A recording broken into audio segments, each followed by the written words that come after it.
Hello, Emine. Hello, Erato. Always nice to see you. Yeah, me too. It's such a wonderful occasion, and I think we're going to have a nice discussion on issues that are very close to our heart, both for you and for me. A lifetime of struggle, efforts to see this country reunited and our people reunited.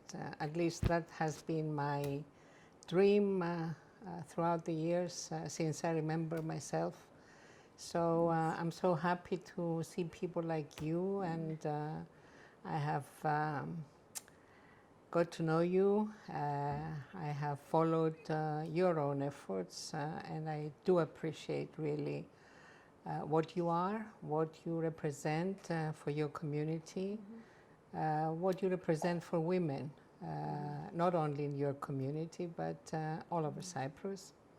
So let's start our discussion. It's a pleasure always to interact with you, Erato, and we always seem to be running into each other exactly in this context. Let's talk about how we can improve the situation. Let's talk about, removing our island from this unresolved, this problematic, this divided state to a better state. And in doing this, appreciating the role of women, making sure that they are included, making sure that the process or any resolution is benefits from the participation and what women can add to any discussion and any format being discussed. So it's always very inspiring. It's interesting to because we know each other, and I know many other women, including Rita and our circle of friends from here, in addition to foreign diplomats who come and go also. But at the same time, it's only when you sit like this one-to-one that you hear, and you have to really listen.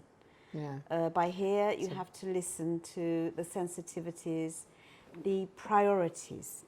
A priority for a woman living in North Cyprus can be very different, or for me, can be very different to a woman living in South Cyprus, or working, or raising a family, or trying to be politically active, or trying to make a career.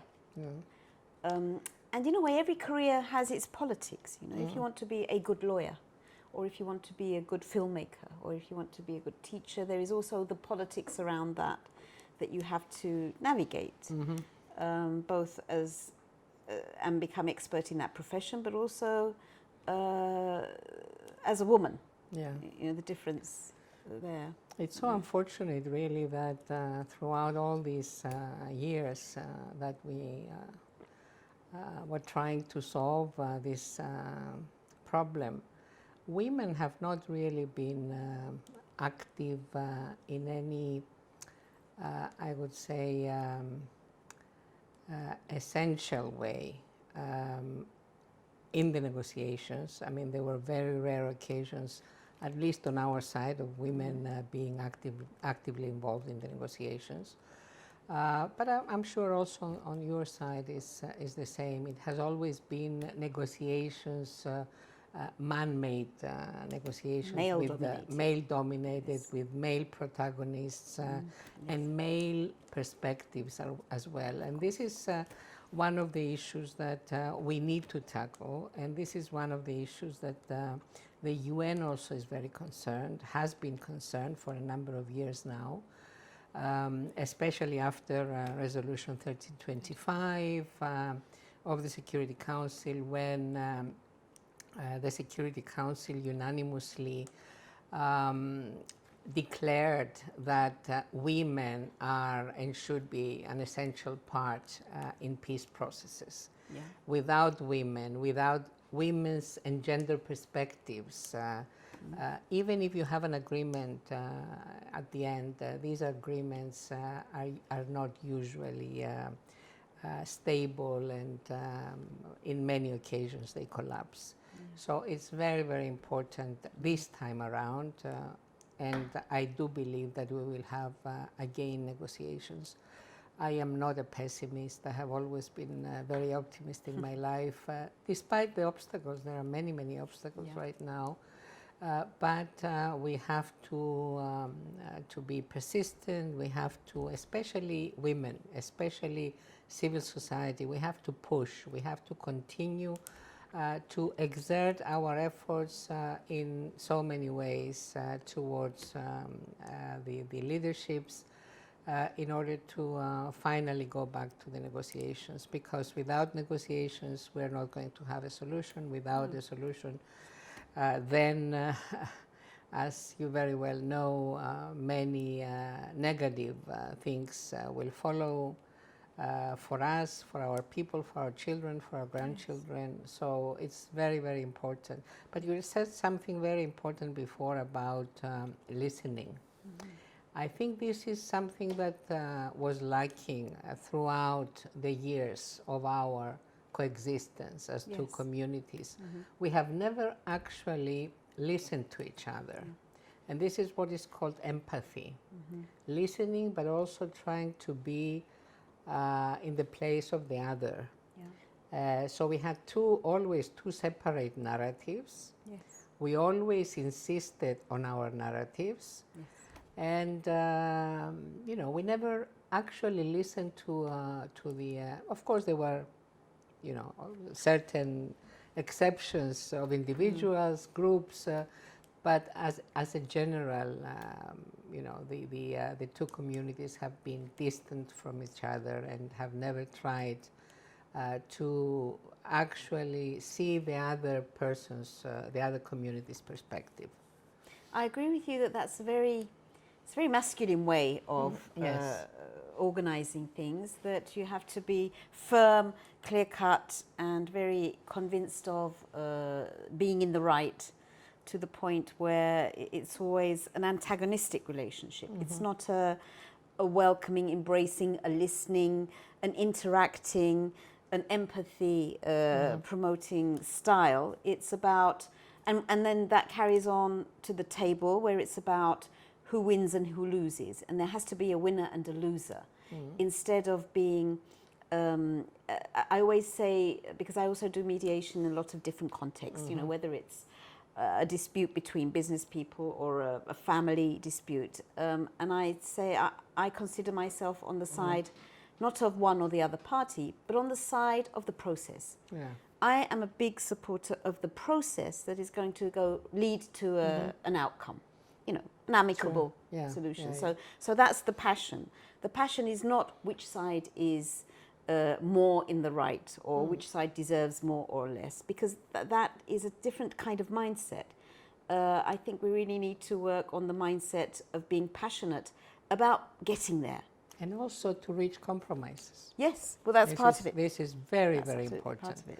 I agree with you with the process, but also reaching compromises, and that can be in the family setting, it can be in a group setting, it can be between communities. Well, that is a process, in that when you get stuck, again, it's less about, you know, judging which side is going to be, have to win that particular argument, but how you overcome the stuck feature of it and resolve, as you said, compromise, find a way forward, give and take. I mean, these are all skills that have not necessarily been the, you know, the overriding mindset, at least of the men at the table. You're right, that it has been male-dominated. And 1325, I find an extremely useful, a very revolutionary development in this field. At the same time, it's now over 20 years old. So when you, and we've had this discussion on the 20th year. But in other conflicts, there is more participation of women, not in our case. In Cyprus, this hasn't reflected in Cyprus. Whereas, and I think this is a lack of political will on the part of our leaders all these years.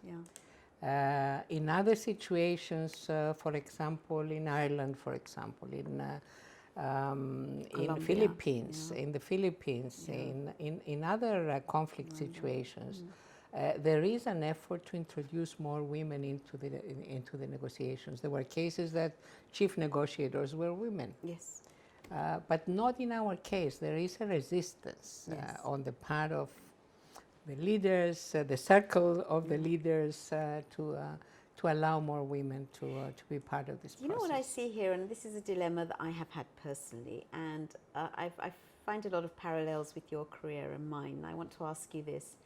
My dilemma is that I'm not very fond of party politics, and I have been invited. I have worked in local politics, in municipal elections, and I've been elected twice to a municipal council, and that too is politics, that too is campaigning, it too is party politics. But beyond that, to work to become an important part of the political structure, the decision-making body, or a candidate, whether it be for a local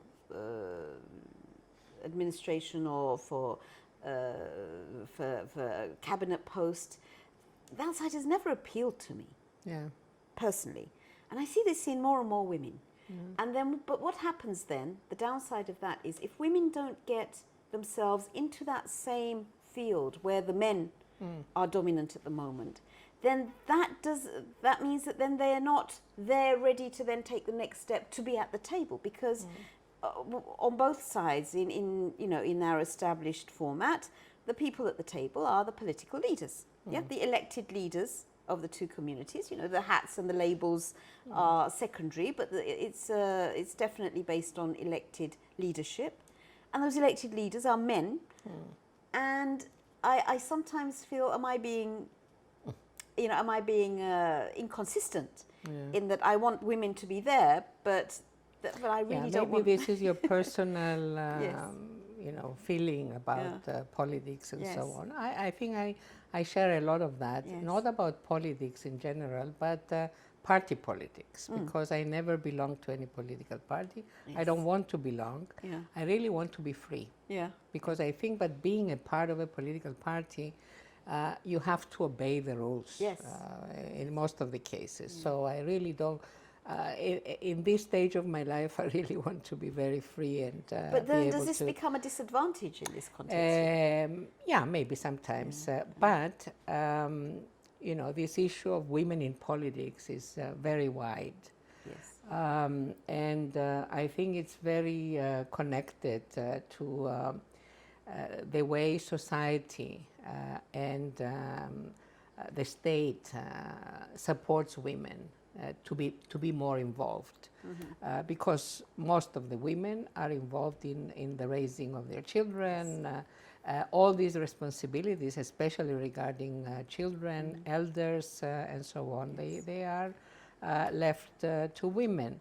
So unless there is all this important infrastructure that will give support to women.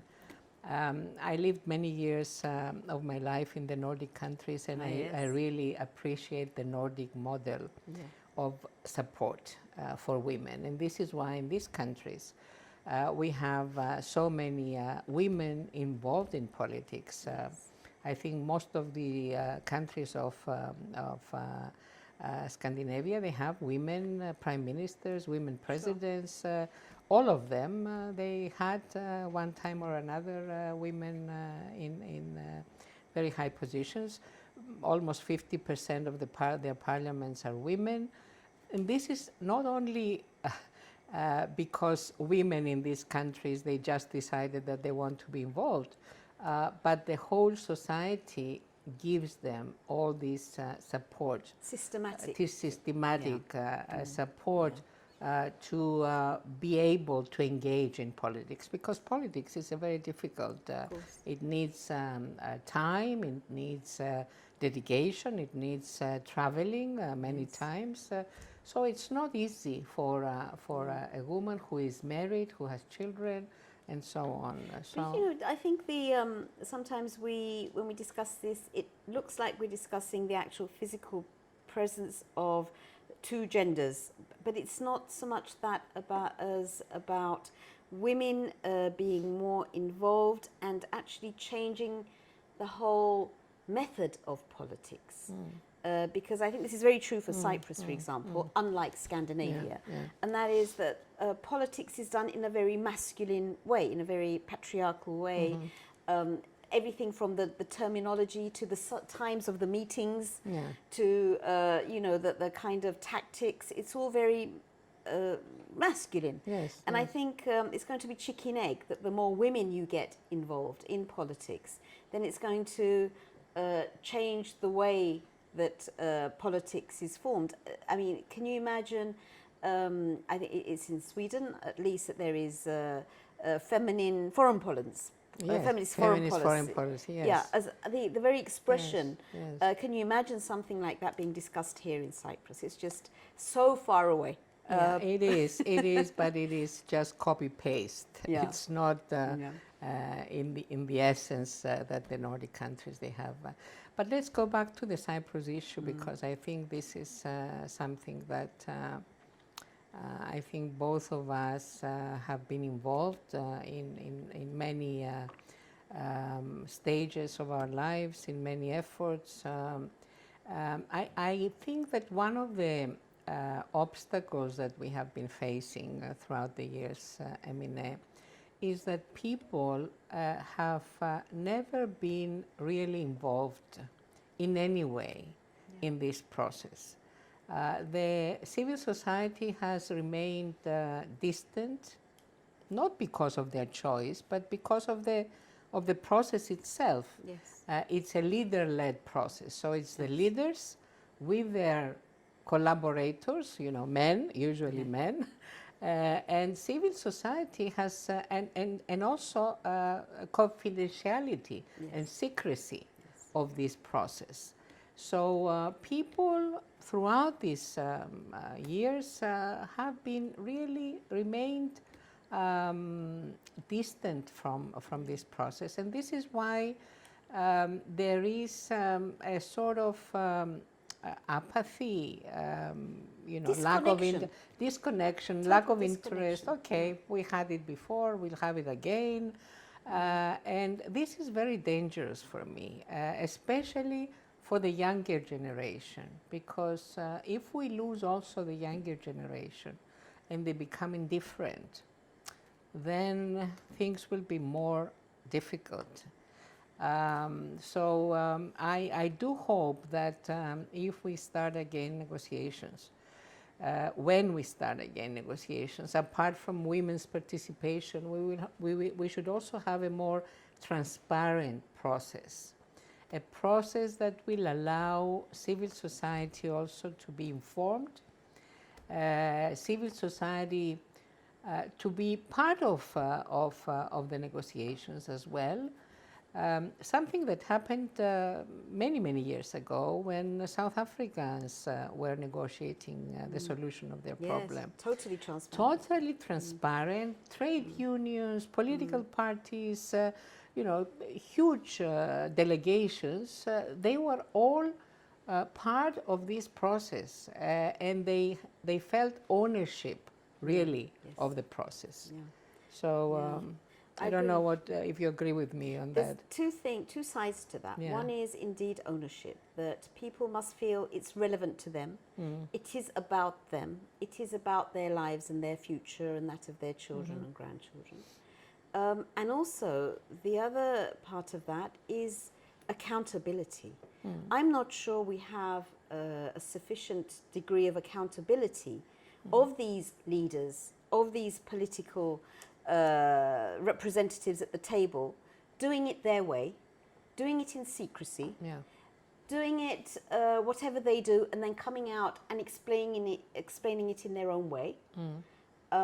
So that people... So you have two different narratives. Versions, yes. Two different and versions. And you're always left thinking, well, I wonder what actually did happen, you know? And the UN, they will have red cards, but they can't expose anybody, or they have to be diplomatic. But I think if people, if civil society, as you say, if the public at large could see more, feel that their opinion and their observation, their involvement matters, they can also hold to account. They can say, well, we saw maybe you know, if we take the example of the last round, the serious round, you know, it got so close. Yeah. Then, so it is possible to get that close.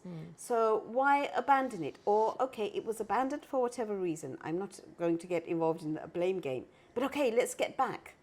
Let's carry on. Let's give it another try. Let's tackle the really difficult part that we didn't resolve. Let's not just put it on the back burner. Every time you put it on the back burner, it goes further back. It's, as you say, especially with young people, the public at large, if they become apathetic, if they become less and less interested, if they believe more and more that they can live a perfectly happy life without a solution, you're just reinforcing the division, the separation. You're putting concrete on it. Yeah. It's okay like this. Let's leave it as it is. But this is not what I want. It's not what you want. No, and no. I don't think it's in the interest this, of our people. And this is something that has not been explained to them. Yeah.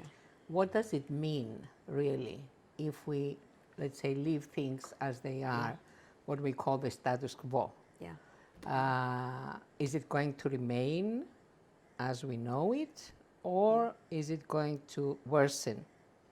Yes. And to what extent and how it will be worsened? I do believe that it will be worsened, and probably not in our generation, but in our children's generation, definitely. It will become much worse. We have seen what happened in Ukraine. When you have unresolved issues, there will be a time that things might get out, you know, of the way and create more difficult problems. So it's very important to resolve the problems. And in our case, being a small island, we don't have really the luxury of not resolving this problem. We are always considered a problematic issue. We are a problem to everyone. This is at least how I feel when I talk with foreigners, with foreign diplomats, and we do need to resolve this issue. Another thing I want to raise is about federalism, because our leaders throughout these 40 so years have agreed that we will have a federal Cyprus, a bizonal, bicommunal federation with political equality, as this has been defined over the years by the UN in UN resolutions and so on. But again, people are not informed about what is a federal system, how it works, how it functions. Why is it good for Cyprus? Because I strongly believe I am a federalist. Even if you tell me, and I will say it publicly, you know, even if you tell me that we should go back to a unitary state, I would say no.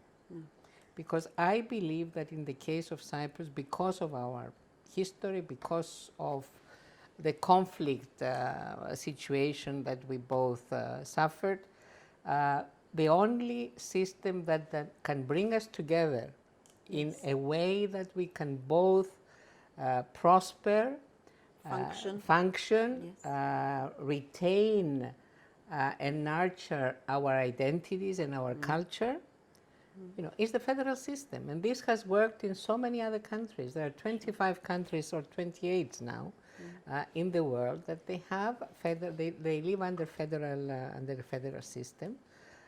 Most of them, they are very strong federations.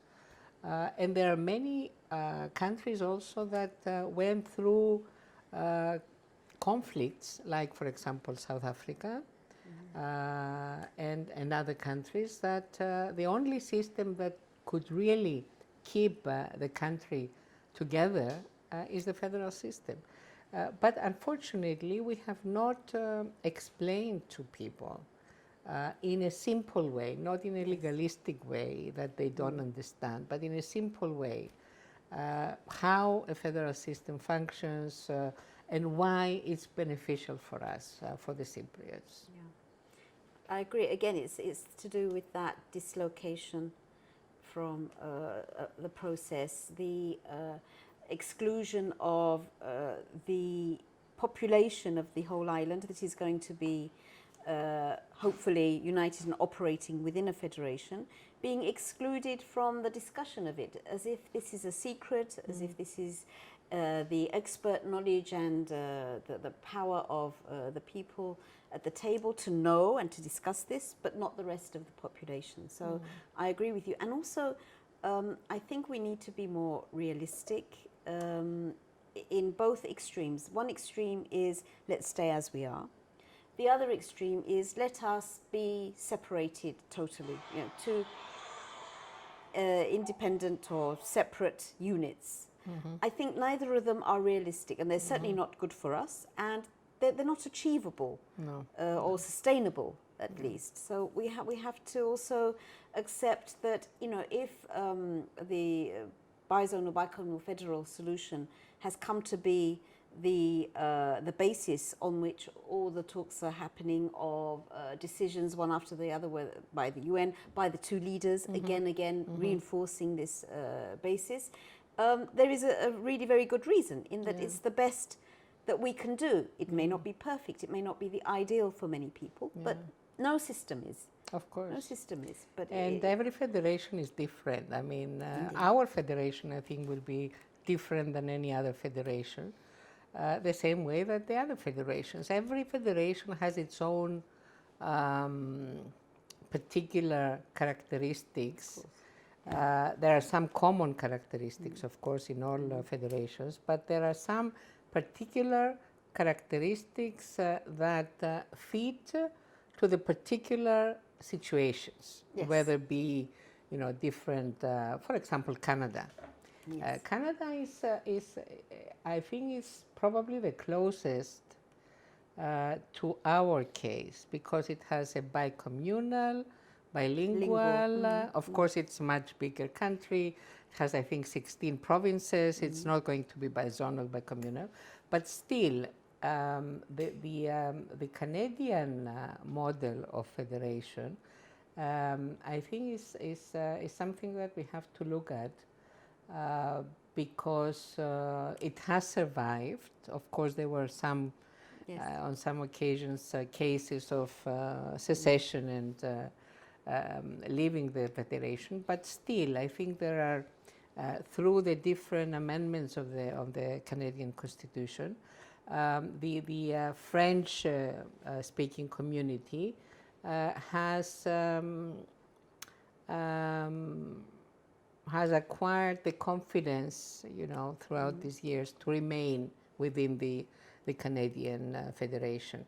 Another close to our situation is the Belgian. Of course, one might say that this is not, you know, the best example you can give, but imagine if they did not have a federal system. If they did not have a federal system, we would have 2 or 3 countries now in the case of Belgium. So a federation is that system which allows these difficult, problematic cases of different languages, different communities, historic reasons to come together and allow the autonomy, you know, and this is the important thing, because there are 2 levels. Yes. As you very well know, there are 2 levels of government. It's the federal level, which has responsibility for all those what we call powers that represent the country abroad, like foreign affairs, like defense, like monetary issues, banking, EU, and so on. And then the majority of the powers or the responsibilities go to the units, the constituent parts of the units or the provinces, whatever they call them. And this is I would say, the magic of a federation. Because the constituent parts, they feel autonomous in all these areas that are important to them. Yes. And at the same time, they cooperate at the level of, at the federal level. On a personal or individual citizenship level, it's about being able to embrace that double identity. For example, you know, hopefully we will achieve a situation, a federation in Cyprus where, yes, I am a Turkish Cypriot and that is part of my identity, but I'm also a Cypriot, you know, and you can be both and they are not conflicting or they are not hierarchical, they might make up the whole, and that you embrace both and you can feel ownership of both that individual or ethnic or, as you say, unit part identity, but also of the whole together. And that has not been nurtured enough. And this has not been explained or discussed enough. And I think if people were able to grasp that better, or openly discuss it, or openly question it, you know, is this possible? Is there, as you have the examples you've given, are there other countries where this happens, where people say, well, actually, I'm a francophone, or I'm a Quebec citizen, but I'm also a Canadian, you know, and how this can operate together for the overall good, because for a country to thrive, you need economy, you need international relations, you need security, and that is only maximum efficiency if you can do it together on such a small island. You know, how the economy of scales is, because in my own community, I've seen this again and again in the different fields, something so basic and so necessary, like recycling, you know, collecting refuse and recycling it. You know, by the time you've sent a lorry to collect the paper and the plastic and of just a tiny community of a few 100,000, you know, but if you're talking about island-wide, you know, that makes sense. That brings, it brings ecological, it brings environmental benefit to the whole of the island, and not just to a part. It brings some financial, economic benefit to your market. So this is just a tiny example of what I envisage in, as you say, the benefits of being a single island. Because it's very easy just to get on with your life and to think, well, if I have bread on my table and, you know, my family are okay, this is it. But I think we really have to think in a more open and more combined way. And this is a way that we have not been used to thinking. We have not been encouraged. We have not had education systems or not educated our children in the schools to think in these terms. We have been doing the opposite. I always felt that, you know, this education of the people regarding federalism should have been introduced in schools, universities, so that from this young age, children will familiar. Because if you are not familiar to something, then you're opposed to it. Then you're suspicious. You don't want to discuss about it, and then you're vulnerable also to many other interpretation of what federalism is. Yes. Misinterpretation. You know, misinterpretation, you know. Yes, I have heard, for example, that it's a racist system. You know, federal system is a racist system. You know, they put labels, and people, if they don't know, if they are not educated about these very important issues which concern their present and their future, they are not, you know, they are so susceptible to these different and wrong interpretations of federalism. So I think we have become, we have come very close in the negotiations, as you said before, you know, during the last part of the negotiations. So most of the issues were discussed. And in most of the issues we had convergences, positive outcomes, and it's such a pity really to leave all these, as we call it, the body of work that we have all tried so hard to achieve, not only because it's a process, as you said before. It's an accumulation. It's accumulation of years of negotiations and efforts on the part of the two communities. So we do need to insist and persist that we go back from the point that we left the negotiations with all this body of work and put another effort to achieve what we have been really dreaming for so many years. So I will pick you up on your comment that you are an optimist. So at this point, what would you say is your optimistic forecast for what will happen in the days, months, years ahead? What would be an optimistic but realistic forecast? Optimistic. I would like to see more civil society involvement.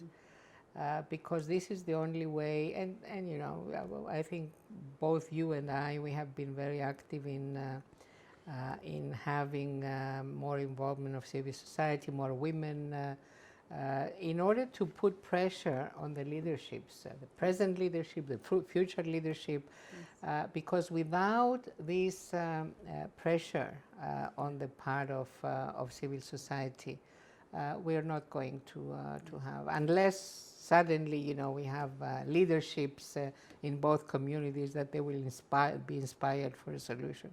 But if they feel the pressure of people, the demand, the pressure, you know, as we have seen in many other countries, even African countries. I mean, Nigeria, for example, women were in the streets, women were demonstrating, women were putting pressure on men.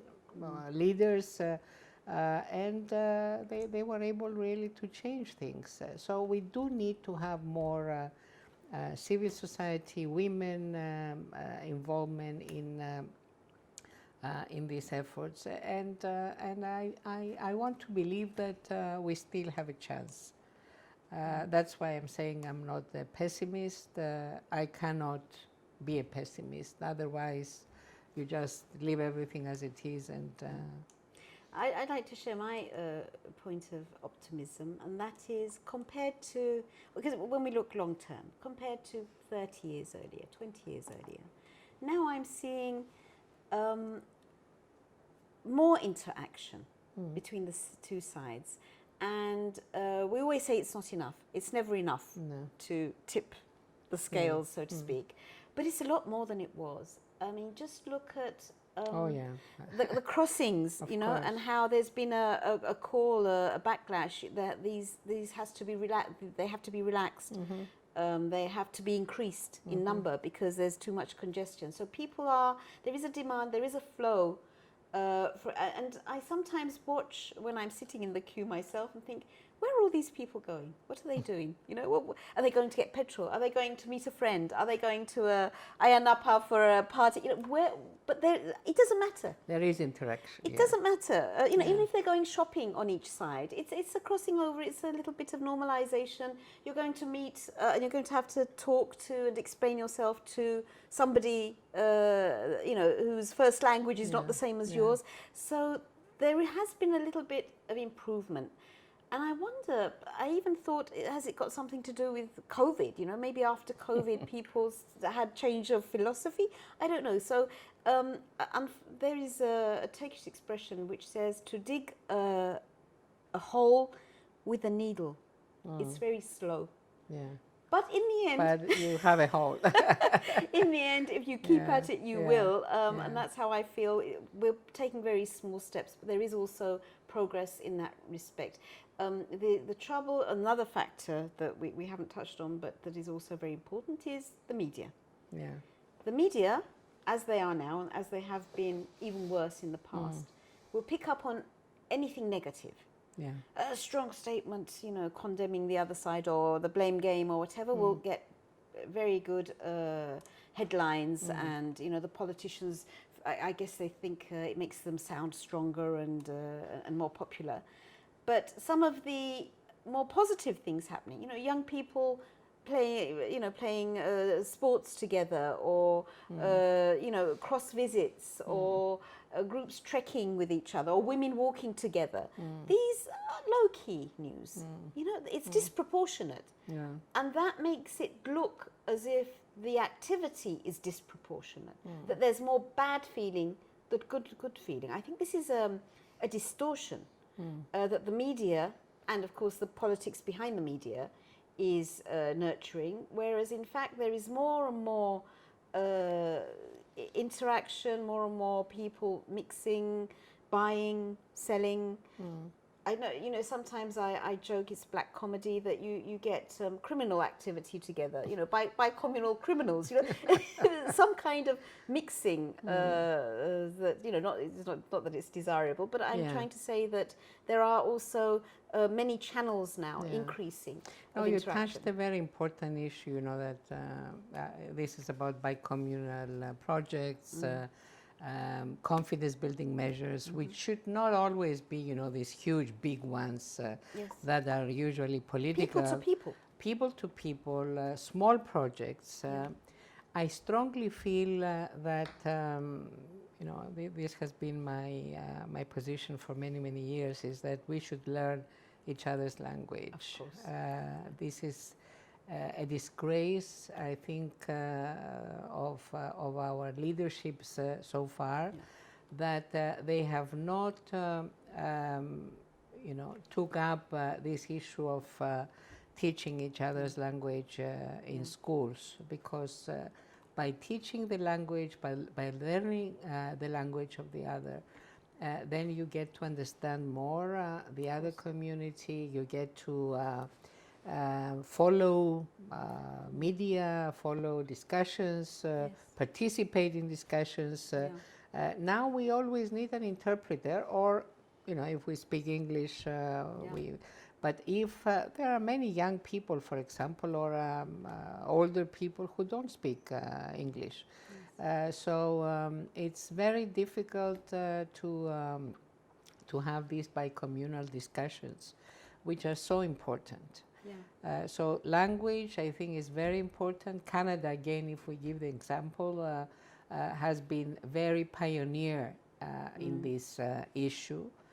For example, in Canada, you cannot enter the civil service if you don't speak both languages. You cannot have a higher rank in different positions if you don't speak both languages. And I was always amazed when I saw, for example, Canadian officials, when they speak, half of their speech is in English and the other half is, you know, this is showing respect, not only to the languages, but to the respective communities. So this is my vision for my country. And it's a wealth. It's an enrichment of course. of your citizen. It's not something to be shunned or to be afraid of or to be lazy about. It's a form of enrichment that you can have. But I think this is our wealth as Cypriots, is this, I would say, multiculturalism. It's not only the Greek Cypriots and the Turkish Cypriots. It's the different religions. It's Maronites, Armenians, the Latins, the history behind all modern these. immigrants. So more immigrants. So it's a multicultural, rich society, which is one of our most important assets, really, that we have not explored and exploited to the full. So thank you for this wonderful discussion. It's been a pleasure. As always. As always for me. And I think we have touched most of the things we wanted to say about our country, about our people, about our future. And dwelled on the optimism more than the pessimism. Yes. Thank you. Thank you very much, Emine. Thank you.